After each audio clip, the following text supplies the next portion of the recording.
Hello, I am Adrian from the WHS SteAm Machine. I'm going to show you how we did our Simulink. Our Simulink was given to us on MATLAB by Best Inc. Here we have our MATLAB. And here is our whole program written for our robot, which we call We2 Squeaky 2.0. Here is our program for the base, as you can see here. This was written like you would on Robot C. We did and if then statements. Here we have our joystick controls. This is our VEX control. So when VEX on the 8 pad is when the L button is pressed, it sends a signal of -40 out to our motor plugged into port 2, which we named our base motor, and it will make it go to a left direction. We also did the same.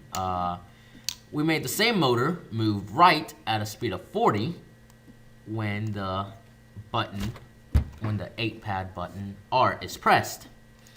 This over here allows us to see how our simulations work. Yes. Now we did the same for both controls, except when they are not pressed. So when 8L and 8R are not pressed, none of the buttons or none of the motors are going to move in any direction. Since these motors are not going to be moving, we don't really need to have them simulated. Alright, next is our claw. Our claw is programmed to VexRT BTN6U. This is one of the bumpers, as you can see here. When 6U is pressed, it will send a strength of 127 to our claw, which will make it completely open. Over here, this is our field simulator so that we can track what it's doing. This is only for simulation processes. Once we actually start the simulation, everything will be moving that has this. So that's how we know it works. Over here we have our BTN6U again, except when it is not pressed, it does not send a signal whatsoever. So the claw doesn't open.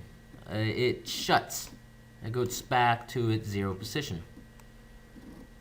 Over here we have the most complex piece of the program, the arm. Our arm was programmed to VexRT BTN8U. This is the up and down button, as you can see here. So when 8U is pressed, it sends a electrical current of 70 to our motor port to our arm gears left and right in port 3 and 4. This one up here is reversed because they are mirrored, so we need them moving in the same direction. Here are our field simulators, that way we see what they are doing when we actually start the simulations.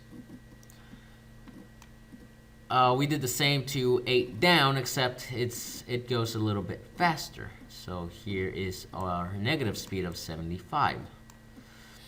This one is also reversed. That way they go in the same direction. Now, we also had to give them a place in rest. So when 8D and 8U is not pressed, none of the motors move. So we don't really need a gain here. Since none of those are going to be moving, we don't need a field simulator on them, since we know they won't be moving. Next is our actuator. Our actuator is a part of our robot that allows us to freely move the arm. We have a telescoping arm, so our actuator allows it to slide out and stay in place, or to go back in and stay in place. So our actuator is in 6U. Our actuator is on 7D.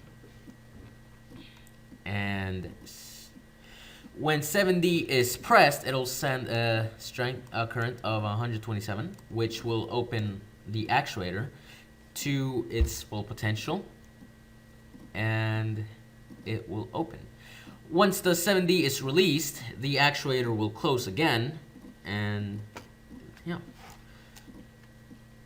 The actuator was programmed into port 7. Here we have our field simulator. This is the whole program for our Squeaky WHS Squeaky 2.0. Our robot has 3 motors and 2 servos. Once we actually hit the start simulation, here we see our arm moving at a negative direction, and here we have it also moving at a positive. So we know both will work. Here we have our base slowly turning to the left, and here we have it turning to the right. Over here is our claw opening, and here is our actuator opening. This way we know everything works. This is our whole Simulink program made by the WHS SteAm Machine. This is our finished product, so we would like to thank you for watching the WHS SteAm Machine MATLAB Simulink.